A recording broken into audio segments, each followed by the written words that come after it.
2023년 1월 18일 오늘 KBS 라디오 생방 가기 전에 몇 개 언급할 사건이 있어서 녹음하고 나갑니다. 이 거제 여차 전망대에서 차량이 추락했는데 4명이 사망을 했어요. 근데 이제 이게 사실 조금 어제부터 조금 논란이 됐었어요. 왜냐? 이 4명이 전혀 거주지가 완전히 다르고 모르는 사람들. 그러니까 거제, 천안, 안산, 구미 20대, 40대, 50대, 20대. 그러니까 그리고 그 전날 여기를 이제 답사라고 해나요? 미리 좀 본 그런 CCTV 화면이 있고 이제 음주 여부는 아직 모릅니다. 사망자 부검을 좀 하고 있는 거고, 그리고 2명은 실종 상태였던 거고. 그러면 전체적으로 여러분이 이 금방 딱 유추할 수 있는 건, 이게 소위 말하는 동반 자살 아니면 같은 형태의 자살, 뭐 이런 모여서 자살, SNS에서 같이 자살하는 사이트, 뭐 이런 것이 아닐까라는 생각을 일단 하실 겁니다. 경찰도 그쪽으로 이제 생각을 하는 것 같아요. 차량은 이 중에 50대 남성이 그 장기 렌트한 거고, 그 중에 한 명이 뭐 SNS에 극단의 선택을 예고하는 글을 올렸다라고 하는 건데, 아직 경찰이 그 확인을 나서 아직은 모르는 상태입니다. 음주 가능성 뭔데, 근데 이제 스키드 마크가 없고, 그렇기 때문에 실제로는 이게 이제 뭐 브레이크를 잡는다든가 이런 그런 스키드 마크가 없기 때문에 그냥 바로 우리가 뭐 델마와 루이스처럼 이렇게 그냥 형태가 아닐까라는 그런 생각을 하고 있는데, 물론 이제 기본적으로 그걸 기반으로 수사를 진행해야 되겠지만은 거기서 이제 우리가 간과해서는 안 될 것이, 혹시라도 이 일종의 이제 끼어 팔기 같은 형태가 되죠. 이게 표현이 좀 그렇습니다만은, 끼어 팔기라고 하는 것은 이제 자살 사이트에 같이 있었던 이런 사람들이 있고, 그 중에 하나를 이제 끼워 갖고 일종의 살해하는 그런 방식들이라든가 굉장히 여러 가지 가능성이 존재합니다. 즉 말하자면 그냥 가장 가능성이 높은 거는 이제 SNS에서 이런 모임에서 이런 뭐 선택을 하고 이러는 경우도 충분히 고민해 볼 수 있지만, 다른 가능성도 한 번쯤, 그러기 위해서는 각각의 부검이라든가 그리고 각각의 SNS라든가 이런 이른바 심리부검을 각각에 대해서 해야 되겠죠. 그렇게 뭐 시간이 그렇게 걸릴 것 같지는 않습니다.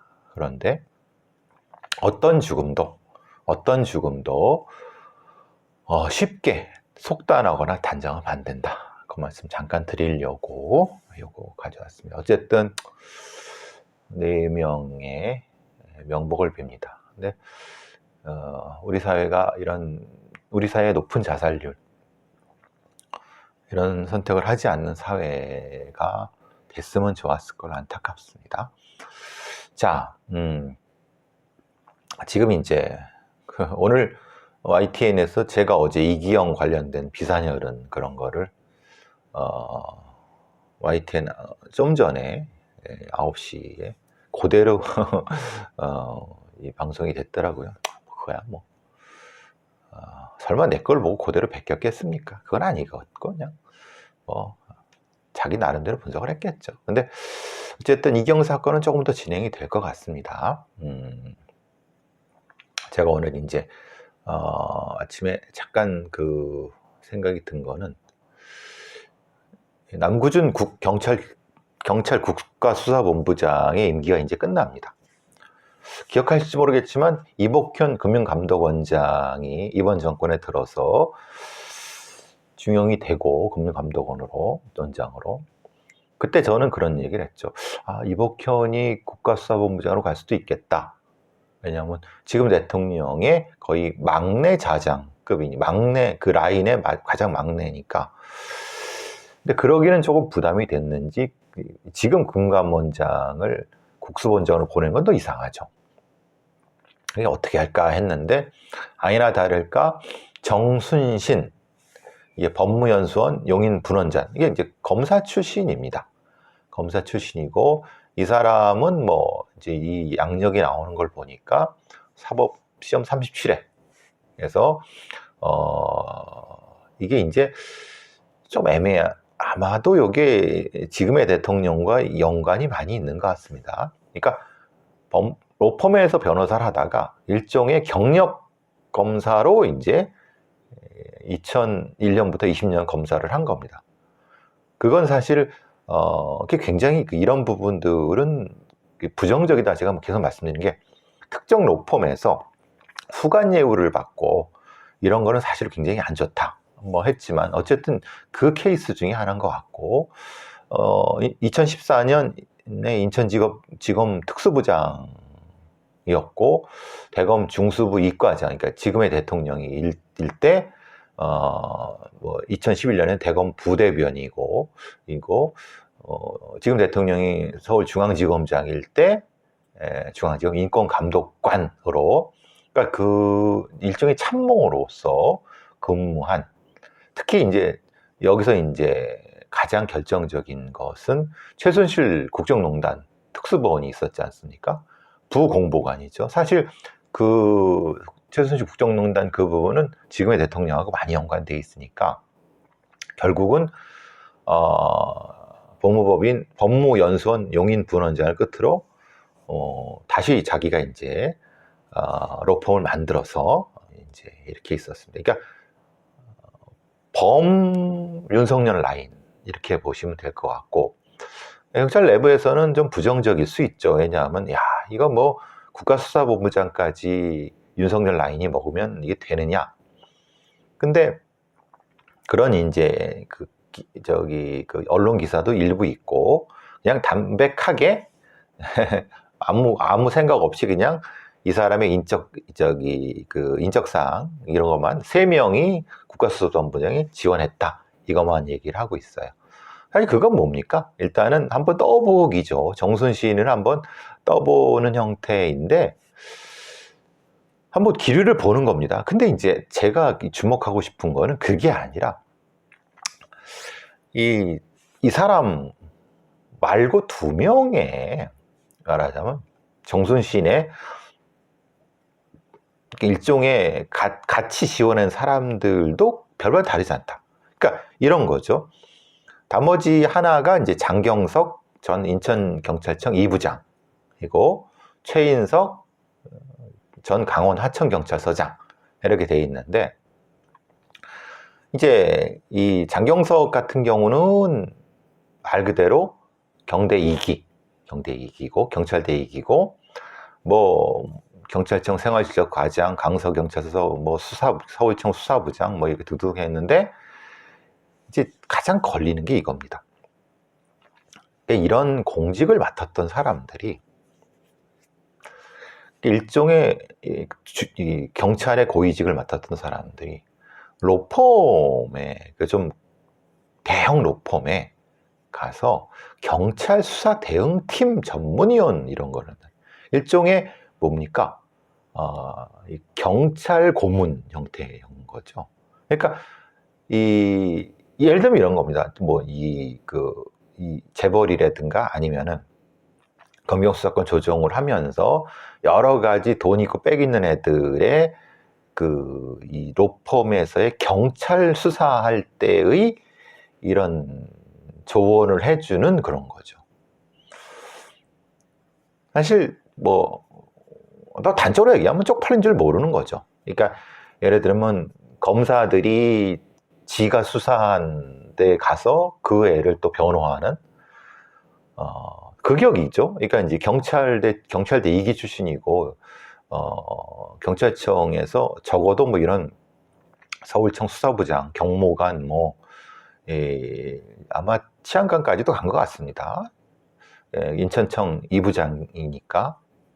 그럼 고위 이런 걸 하면 공적인 어떤 걸 한다고 하면은 사실 여러 다양한 봉사활동이라든가 아니면 관련된 이런 후학 양성이라든가 뭐 이런 식의 것들이 아니라, 그런 형태의 것이 아니라 그냥 돈 많이 받고 로펌에 이제 그런 일종의 고문 같은 걸로 채용돼서 돈벌이 하는, 글쎄요, 직업 자유가 있다 하더라도 한국의 이런 법률, 치안 이런 관련되어 있는 고위직들은 일종의 공적 의식들이 거의 없습니다. 그냥 어떻게 하면 돈 벌고 출세하고 하려고 하는데, 저런 사람들은 사실은 경찰대가 사실, 그러니까 경찰대 갔을 수도 있는 거죠. 그리고 나머지 이제 똑같습니다. 나머지 하나가 최인석 전 화천경찰서장인데, 이도 다르지 않습니다. 근데 좀 다른 거는 사시 출신입니다. 그러니까 44회 사시 출신이고, 소위 사시특채로 경찰에 갔습니다.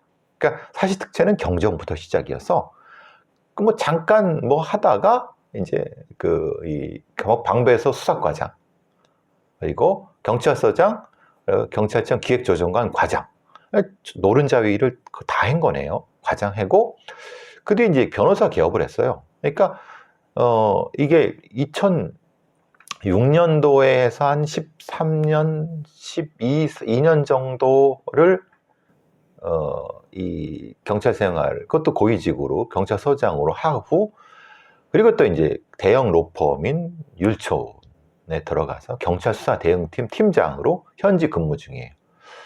사실 이 사람 같은 경우 48밖에 안 됐기 때문에 실제로 국가수사부는 제일 가능성은 없습니다. 일종의 들러리일 수 있죠. 사시 출신이고 이제 일종의 이 지원했다는 경력 정도로는. 근데 이 사람도 역시 경찰 수사 대형 로펌에, 그러니까 이런 형태의 고위직을 거친 사람들이 이런 대형 로펌의 경찰 수사 대형 팀장 이런 걸 한다는 게 사실 쪽팔린 줄 모르는 거죠. 이런 사람들이. 그러니까 대한민국에 그래도 경찰의 수사에서 최고, 뭐 어쨌든 수장을 하겠다는 사람들의 면면이 사실 다 그 밥의 그 나물. 결국은 사실 정순신정을 하기 위해서 뭐라고 해야 되나, 이제 들러리 쓰려고 하는 것 같다는 느낌이 들기도 하고. 그러니까 지금 이 최인석 같은 경우야 이제 그것으로 간 거고, 글쎄요, 장경석 같은 경우는 경대 출신이고 그러니까 한번 도전해 볼 만하죠. 그러니까 이제 정순신과 장경석인데, 정순신은 이제 소위 이제 대통령의 라인이니까, 그리고 이 국수본 이 장경석 같은 경우는 이제 경찰대 라인이고, 이제 일종의 아니 그거를 경찰 출신이 먹어야지, 해야지, 어떻게 검찰 출신이 한다, 이런 대응 논리 때문에 실제로는 가능할 수도 있는 거고.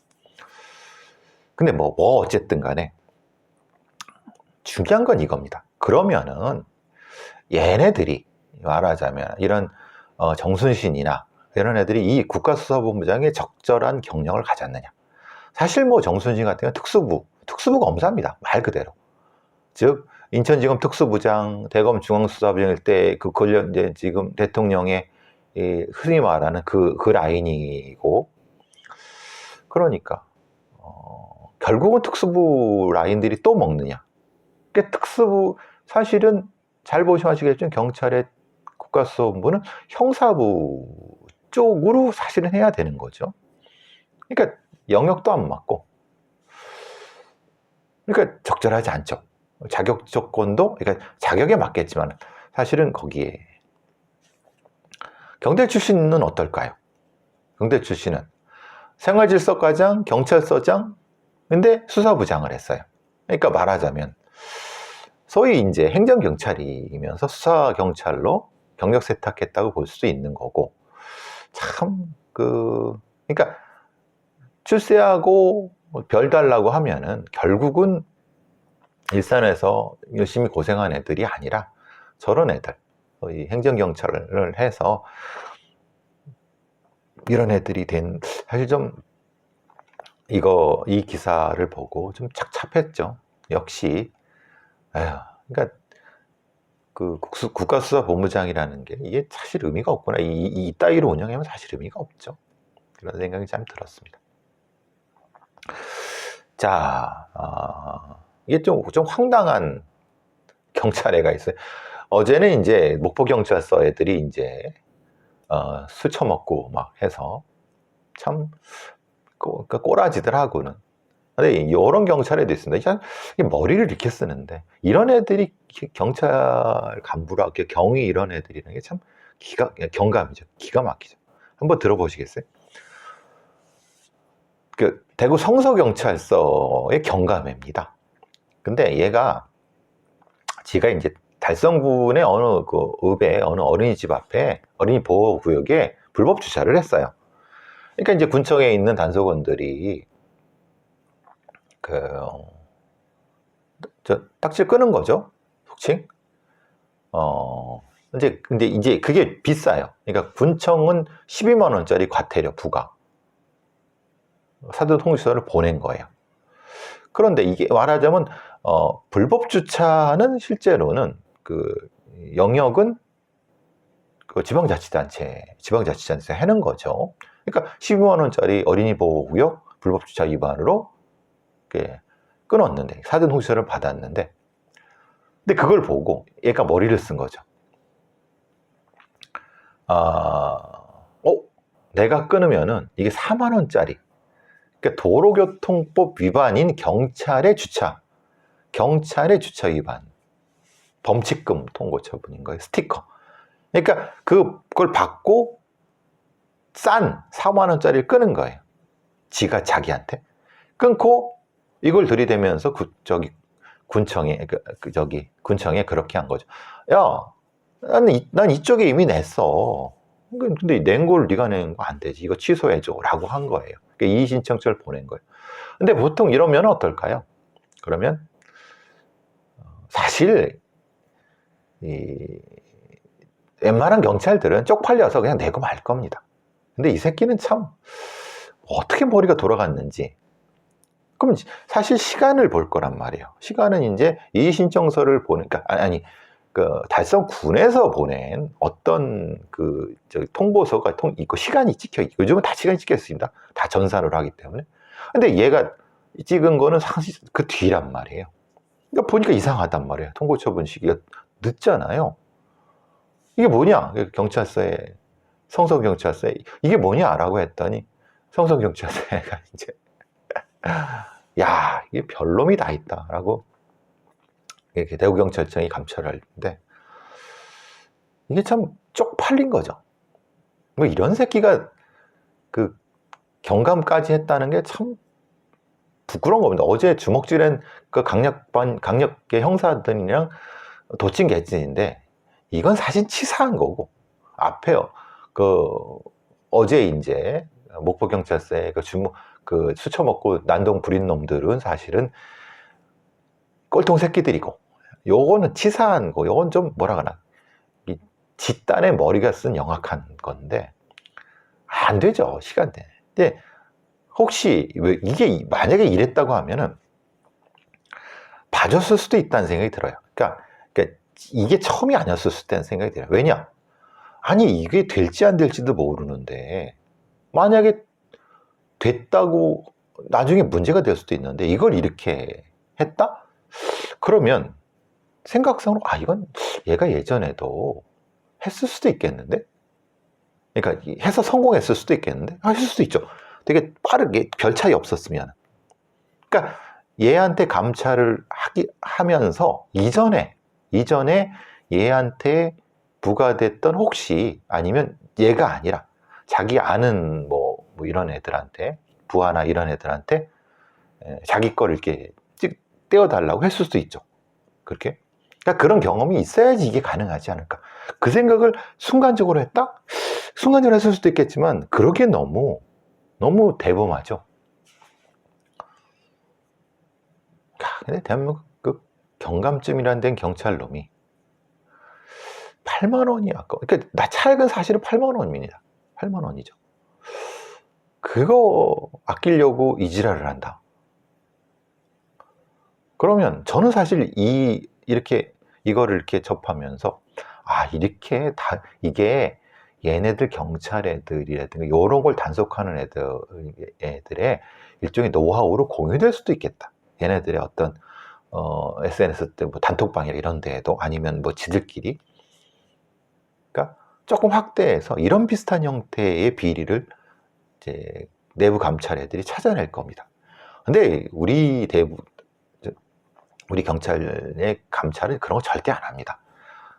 뭐가 터졌을 때 하지 이런 거 절대 안 합니다. 이렇게 썩었다고 하는 게 참, 이게 이런 그 생각 없이 이렇게 한다는 게 참 기가 막힌 거지. 이게 참 저도 어이가 없고 허탈해 갖고, 야, 별놈의 새끼가 다 있구나 하는 생각을 했습니다.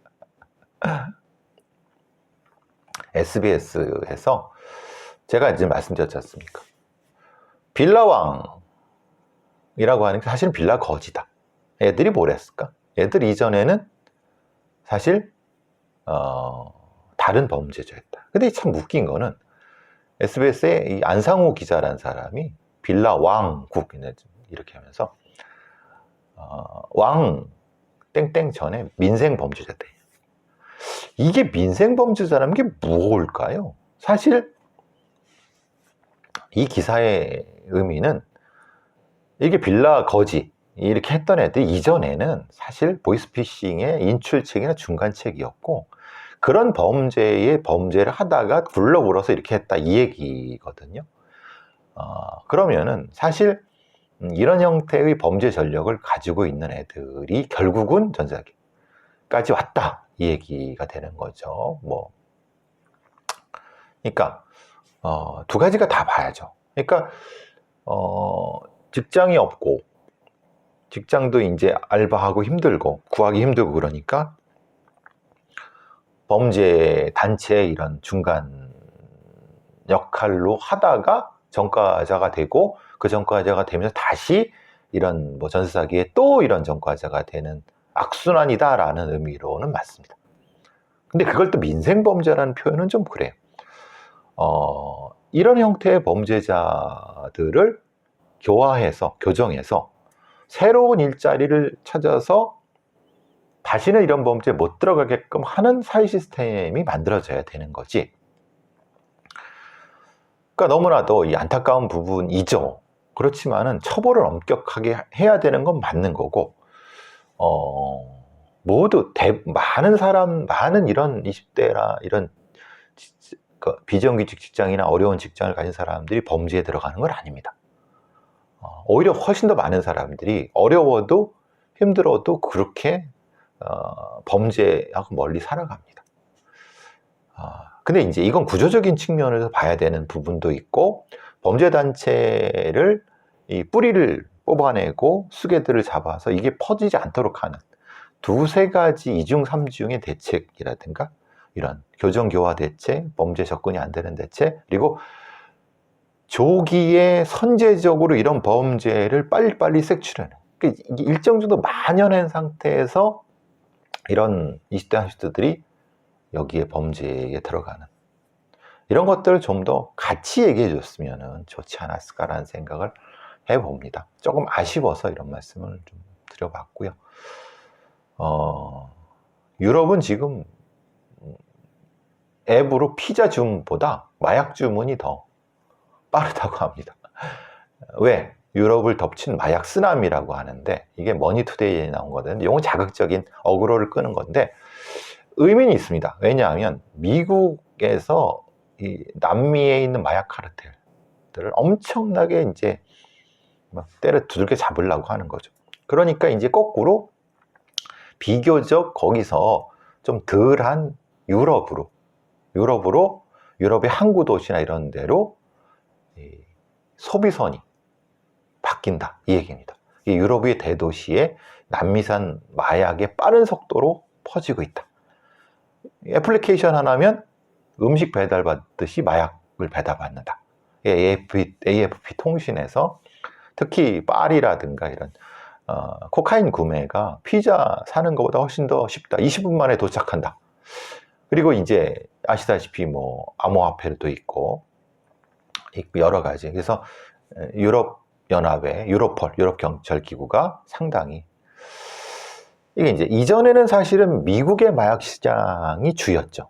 근데 미국의 마약 시장이 상당히 미국의 사법 당국에서 좀 엄정하게 많이 하니까 결국은 이런 유럽으로 오는 거 아니냐 이렇게 했는데 글쎄요, 이게 어디가 문제일까요? 그럼 유럽으로 들어오는 루트가 대부분 어딜까요? 항구라고 하니까 대부분 배로 들어오겠죠. 컨테이너 선죠. 비행기는 비싸도 못 들어오고 보안이 엄격하죠. 그러니까 비교적 보안이 덜한 컨테이너 같은 화물 쪽으로 해서 들어오는 것 같습니다.